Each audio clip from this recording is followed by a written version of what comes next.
and guys are top three. Sandy Swindell, Danny Stratton, and a guy named Tony down on the other end. Fire away. Sammy, once you got past Danny, you made it look kind of easy out there. Well, it's just, you know, you don't actually know how, where the track is, really, because it's all ways different every time you go out. You know, I just wanted to kind of feel like where I was at, but I was going to try to get to the top, but I stayed down too long and slipped up a time or two. You know, I thought I could get out there before he passed. I was up there, we kind of bumped, I didn't know he was coming, so it was, and I had to hustle it up to get back by. We had a pretty good run there, whatever many laps it was, side by side. I thought we had our car more set up on the top. I thought it was going to be better. So it was just making sure and trying to see what I had and what I could do and try to take off. And hopefully I can stay in front. You're all set for Saturday. Danny, what happened there? You had to leave briefly. Yeah, it started to feel real good. We were pumping to get the start there. After the race, we checked the record air, we had the record boost and stuff. We came up 4 pounds per record. Just got racing tight and just a little pushing, you know, so when Sandy ran away with it, I was just trying to maintain, not to get it stupid, and trying to take my lap cars and run it around. And we got about 5 lap cars there. The last yellow, it's not expecting that much, but I was trying to hang on there to get us up to the 8 on Saturday. So. You'd be pretty good about that. I feel great, you know. I'm sandwiched between one of the 2 best drivers ever, really. Tony, you had all that cars in between you at the last yellow. I guess that made it kind of tough. Yes and no. I mean, the tough part is it's hard to go forward, but the good thing is it's hard for somebody behind you to get by you too. So the good thing is the lap cars were pretty curved there, and all pretty much stayed on the bottom out of the way. So we just kind of like Danny said, we just needed to make sure we didn't do anything stupid in the last 5 laps and take ourselves out and being locked in for something. At least you can't win your locked in, and that's the thing. Yeah, I mean it's 60 plus cars here tonight, and you got to finish in the top 3. So there's no shame in that. But you know, the big thing is the prize Saturday night that you're shooting for. So it's the goal for everybody tonight is to try to get that top 3. And as long as you make that, that's a good night. Thanks. You guys can have it. You say you had a good night tonight, you feel like? I didn't have as good a night as he had. As far as accomplishing what you wanted to do, qualify and move on. Yeah, I mean, the first time I drove the car was yesterday, so we weren't very good yesterday in the racing champions at all. So I was really proud of John and Brad who were working on my car. They crew on Levi's sprint car, Silver Crown cars. So got really good guys working on it. We changed a lot of things on that race car between last night, today, and the hard work paid off. It got us where we needed to be for tonight. It's still not a perfect race car yet, but it's much better than it was. So to come out here with the top 3, pretty satisfied.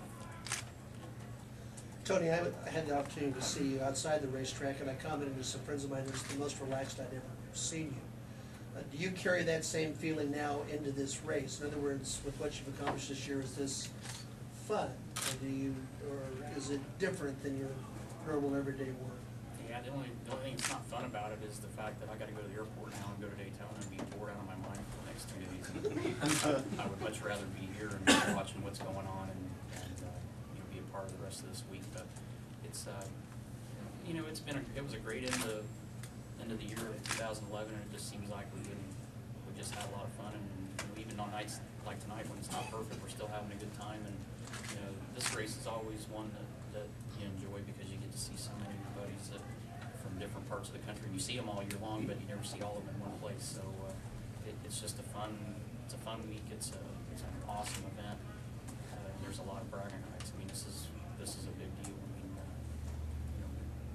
everybody that's here, they're not here to ride around and have fun. I mean, you want to have a good time this week, but the biggest thing is if you won this thing, you've done something big for the beginning of the year, and it carries a lot of weight all year long.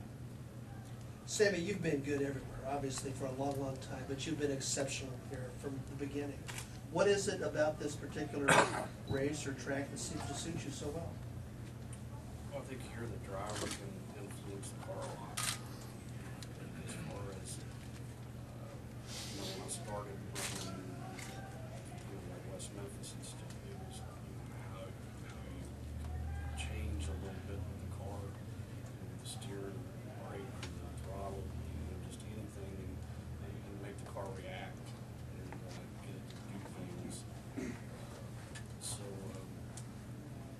I learned from that. It was, ran on some places that went from sticky, rough to real slick, so you had to be able to change. I mean, our races, when I started, they used to be 50 laps and the cars would change.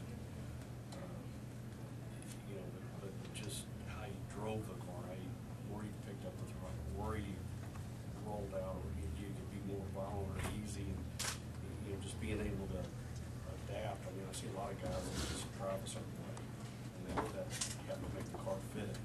But here, you've got to have a good car. That definitely helps. But if you can, you can make it a bit different about where you place the car, what you do with the car.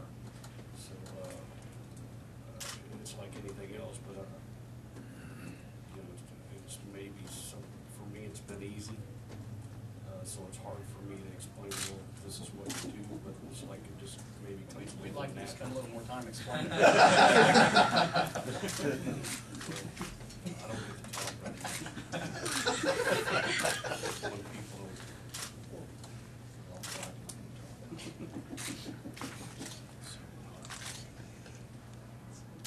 I can be pretty. I'm at the end of my road. Like hell you are. Yeah, right. You're a long way from the end of the road, so. 20, there wasn't any.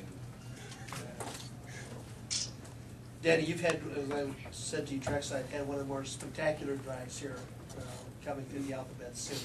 What's the balance between aggression and patience in a place like this? Oh, it's a fine line, 2004, I probably made my whole career, for the time being, and up to this point, this has been probably one of the biggest platforms that you can use to tell yourself the next level.